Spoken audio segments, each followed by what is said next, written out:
Arjun Erigaisi arrives at the board. He's taking on Nils Grandelius, the Swedish number one player. Arjun nicely shaved today, looking very fresh, adjusts all his pieces. He has the black pieces today. He's played very well in this tournament, beating Vladimir Fedoseev in round 3, Javokhir Sindarov in round 4. But this one is another challenge. Nils Grandelius, he lost to him at the Tepe Sigeman Co. And now Arjun would be looking to take his revenge. There is Nils. He comes to the board, but Arjun is deep in his meditation. He is very focused, so he doesn't even realize that his opponent is there. This is one quality that I am seeing more and more in Indian players. Vidit, Pragnananda, Arjun, kind of sitting at the board in a meditative pose, and there you see Arjun finishing it and shaking hands with Arjun, just getting up from the chair, and also Nils there having a very nice smile on his face. There we go. The game begins, and what does Grandelius Nils do? He's known for his attacking chess. He's also very good at openings. He opens the game with 1 e4. Now Arjun plays many different systems. Sicilian is his main line. He also goes for e4, e5. But what is it going to be today? He takes his time and plays the French defense. That is an interesting opening choice by Arjun. He's going for the French, which is considered by many as not as solid as e4, e5 or the Sicilian, but Magnus Carlsen has been playing it recently, and so Arjun, of course, is very well prepared. One of the big strengths of Arjun is his opening preparation. He's really good at it. We have d4 on the board by Nils, and Arjun goes d5. It's also very rare to see two left-handed players against each other on the chessboard, although it never really matters whether you're making your moves with right hand or left. We generally have very few players at the top who play with their left hands. One of them is Levon Aronian. For now, we have the classical system with knight c3, and Arjun doesn't go for the sharp maneuver. He in fact goes for knight f6. Bishop g5 played, pinning the knight. And now there are 2-3 main moves. One is h6, the other is bishop e7 here, the main line. But Arjun goes for the Rubinstein system with d takes e4. This is considered to be slightly passive because you're giving up the center and also giving white a strong pawn on d4 as compared to your central pawn on e6. Your bishop on c8 is slightly passive, but it's also a very solid system. And I think against a player like Nils, Arjun feels this is the right way to go. Knight comes to f3. The knight is pinned for the time being, so you can't take on e4. And Arjun comes back and most likely is going to play his bishop out to e7 to break the pin. And he does that. Bishop comes out to e7. Now, one idea could be knight g3, but then h6 is possible or even c5. And so Nils here takes on f6 with the knight. And I think you really want to take back with the bishop here. If you take with the pawn, bishop h6 looks good for white. And if you take with the knight, well, you are angling for the c5 break, so might as well take with the bishop. He takes it with the bishop now. And Nils has few options. He can take here, he can play queen d2, but there's also a slightly aggressive idea which is h4, and he goes for it. Now Arjun doesn't really want to take here because after h takes g5 it really opens up the h file and clamps these pawns. So he castles it out. He's not really afraid of Nils' attack. h4 was just defending the bishop, and now you need to remove this queen and castle long because castling short is no longer an option. So he goes queen e2. He puts his queen on a square which is not very common. Most sort of coordinated move looked queen d2. It was also harmonious because it didn't block the bishop. But what Nils wants is that when Arjun strikes in the center with c5, which he has done and it's a good move, he wants to long castle and keep his rook active down the d file. And that's the reason why he has placed his queen on e2. And there you have Nils long castling here. Both players are pretty well prepared. While Nils has taken some time on the clock and has 1 hour 21 minutes, Arjun is up to 1 hour 32. He takes on d4 and now rook takes on d4. The rook has captured the pawn, and now you would have loved to take the rook, but your queen is still hanging here. So Arjun quickly plays queen a5 and attacks the pawn on a2. Now the rook is hanging, so Nils takes on f6. There's no time for an intermezzo like move like queen a2 because the king already has an escape square here. So first you must recapture the bishop with knight takes f6, and now Nils plays a very interesting move, a4. This was not an expected move. I mean, generally you would expect him to play king b1 or a3, but the idea of a4 is that later on you want to place your queen on b5. So rook d8 played by Arjun. He's offering a trade of rooks. If he manages to trade rooks and then goes bishop d7 and bishop c6, it would be a good position for black. But here there is an intermediate move and Nils seems to want to play it, and he plays it, queen to b5. A very interesting choice. Now the black queen is defending the rook, so if you take here, then rook takes d8 is possible, but there is queen going back. The other option is to simply retreat your queen, but Arjun takes it. He takes on b5, and now Nils of course wanted to take here. Rook takes d8, he takes it, and Arjun has prepared the move queen to e8.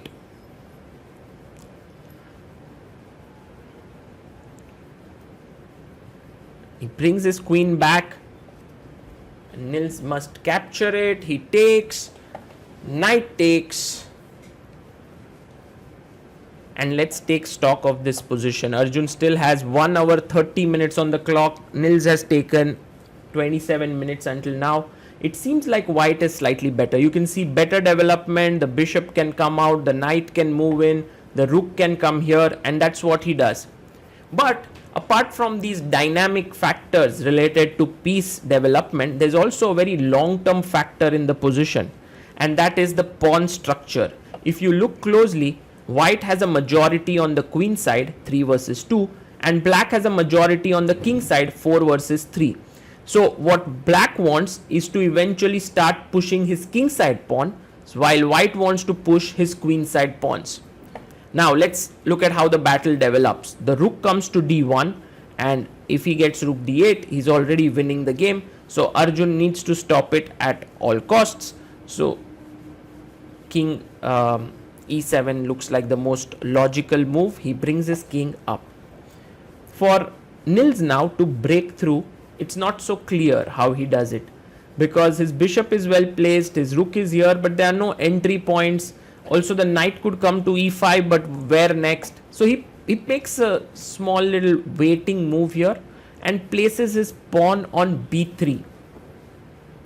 Now in a way it's an improving move, because later on you can play your pawn up to c4, king b2, king c3, and you can see Arjun looking in the distance and playing his knight to d6. One of the things that Arjun does a lot is he thinks without looking at the board. I think that helps him to focus even better.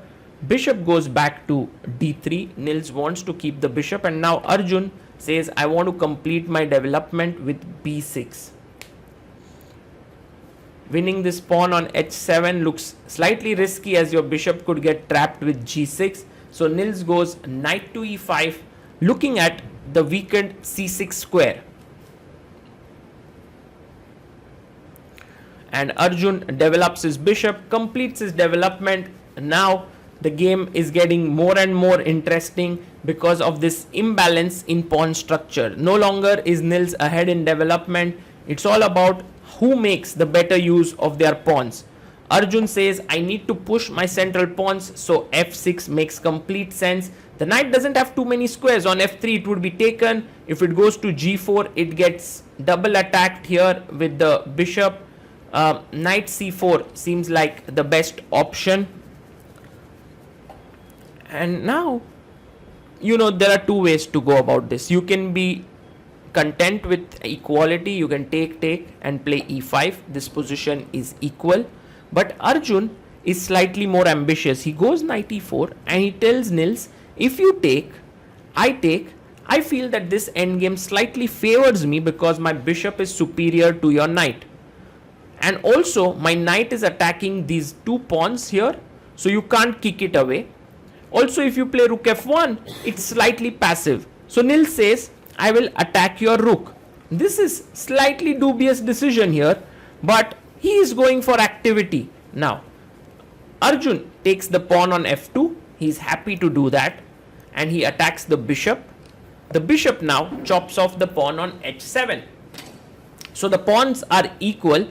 But now, how do you continue as black? Your knight is slightly trapped here on f2. You need to get it out. But Arjun first puts his bishop on d5. And it's a good central square to put the bishop. Also, white cannot bring back the bishop just yet because then the knight takes it.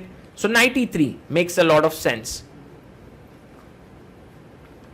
And now we need to figure out how should Arjun play. He goes bishop e4. He's ready to trade bishops and go into knight plus rook endgame. Nils takes on e4 and knight takes e4. Time has come once again to take stock. What has happened now with g4? You will see that Arjun has made a lot of progress with the kingside pawns. He now has a passed pawn here, which is a great news. Meanwhile, Nils' pawns could be slightly weak. He goes now g6 and his idea is to cement his knight with f5. But here white has a very powerful move. And Nils, after spending a lot of time and coming down to 13 minutes on the clock, finds it. He plays g5. Fantastic move. The point is, if you take fg5, I can simply move my knight, attack your knight, and next move take it. Meanwhile, the most natural move, knight f5, fails to knight c4 because knight is coming to e5 and attacking the g6 pawn. So you can see that Arjun is naturally worried and he took a lot of time on the clock and plays rook h8. It is a little unfortunate that Arjun's pawns, which were all clumped together, are now sort of broken up. That does mean that these two pawns have become slightly weak. But on the other hand, his king is now coming into the game. And he takes it. King takes f6. With this, what has happened is that he has an active knight, an active king, an active rook, and also a passed pawn. Rook f1 check given. The engine, of course, says the position is equal. No problems for both sides. They should agree to a draw very soon. However, over the board, it's completely different. King g7, and with a player like Arjun who is pressing for a win, it can get quite stressful for his opponent. Rook takes h4 is hanging and Nils has to do something about it. He goes rook f4, defends the pawn and also attacks Arjun's knight. What does Arjun do here? Where does he move his knight? A few options are knight going back to f6, knight going back to c5, knight going back to d6, or you could actually come ahead and put your knight on g3. And Arjun plays his knight to g3 and makes a lot of sense because now this knight is threatening a fork here and at the same time wants to jump back to f5 to put even more pressure on the h4 pawn. Rook c4 played. Now the Nils wants to get his rook to c7 and chop this pawn. Once one of the pawn goes, his pawns can start rolling and create a passer. Arjun plays king f6. And here's the sort of interesting point. If you go rook b to c7, I'll take this, you will take here, and it results in a race. And maybe after knight f5, it's white who is under some pressure. And so Nils is very, very keen to keep his h4 pawn and not exchange it for the pawn on a7. That's the reason why he plays knight g4. Arjun brings his king forward, attacks the knight. Knight comes back to e3, giving a check. The king has to move once again. Perhaps king e5 is the move to be considered here. Yes, he plays his king to e5. And now Nils goes again a check, and he's offering Arjun a draw, that if you come to f5, I'm happy to draw the game. But Arjun very calmly, like he always does, plays his king, presses the clock, king to d6, and now the threat is to win the h4 pawn. So the knight has to once again move away. And you can see Nils shaking his head slightly, has just 1 minute left on the clock. Yes, you are on move 37, but there is definite pressure now. Knight comes back to e3. The rook still defends the pawn on h4. Arjun makes a very nice move, knight f5. Now if you take the knight, then you get black pawns together, and these two pawns are very strong passers. That's the reason why the white knight went back to g2, and now it's trying to defend this pawn. So you can see, while both black pieces are attacking, white's pieces are both passively positioned, and Arjun brings his king back to the top of the board. Very, very interesting. And here's a very instructive line. If you go rook c7, I have g5 takes, check, king here, and rook g1 trapping the knight. So some tricks like these are always in the air. Nils goes b4, and he's trying now to create his own passer. Very understandable. I love Arjun's next move, rook d8. He is cutting off the white king, and maybe he wants to get rook d4 at some point. Knight comes to f4, attacking the g6 pawn. Nils playing very sharply now. The g6 pawn needs to be defended. The king goes back, and can we go rook c6? Well, the problem with rook c6 was that there was knight d4, which attacks the rook and defends. So Nils, with his move c3, has actually stopped the knight from coming to d4. Very, very interesting move. Rook goes to d7. Just a very, very useful move. And I like how Arjun played it, because now there are no more threats of rook c7. And he also has a trump card up his sleeve, king b2. Not a great move. His point was that if you had gone rook c6 here, then he would have played knight e7. You can't take here because of king f5. So that was the point. Now king b2 is played. Arjun chops off the pawn. Here it was important for Nils to take, and the variation could go king takes, rook takes, g5, and now rook to g4, king f5, and this is still a draw because white also starts to push his pawns. However, at this point he goes rook c6, which is a mistake, and Arjun finds a wonderful move. The point now is that if you play knight takes e6, there is knight e5, knight c5 check, I take here, you take here, and the knight is trapped. That was Arjun's very key calculation that he had made, and so Nils can no longer take the pawn. Even if he takes here, there is king f5, he goes a5, he pushes his pawn forward, and Arjun now knows that he's totally winning this. He first goes knight e5, excellent move, still not afraid of rook takes e6. If you go rook c8, it's still losing this position. You can start pushing your king side pawns, or you can take here, you can bring your king up. So he takes on e6. However, this is an admission of defeat, because after king f5, it's a clear double attack. You hit the knight, you hit the rook, and how do you protect both the things? And the problem for white is that the rook doesn't even have good squares to go to. So he takes on e5, and Arjun has kind of calculated this all. King takes e5. Materially, white is still doing okay. If the knight wasn't sort of trapped here, this would have been fine.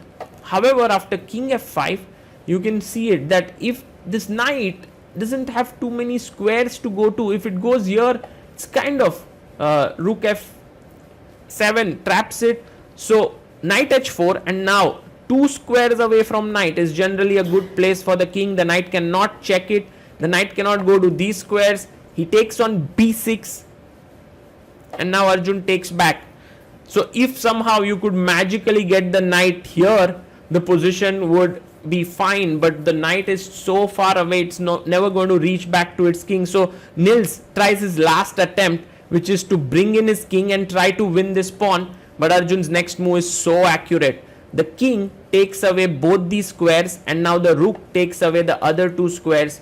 King c4, and rook comes out to g4, attacking the knight. King comes up, and Nils is hoping that he has some counterplay here. But after rook takes h4, king takes b6, the final accurate move is going to seal the deal, and that is king d5. Because even if you go b5, I can go rook c4, king here, and rook takes c3, b6, king c6. King is too close, and the pawn is not going to queen. So Arjun here, with the last move that he's going to play, plays king d5, and this is all over. He has played such a wonderful endgame and has managed to outplay his opponent. Nils with a wonderful smile on resignation, such a thorough gentleman. But Arjun has played his best chess and has managed to outwit his opponent. Now he just needs half a point tomorrow with the white pieces to advance to the quarterfinals of the World Cup.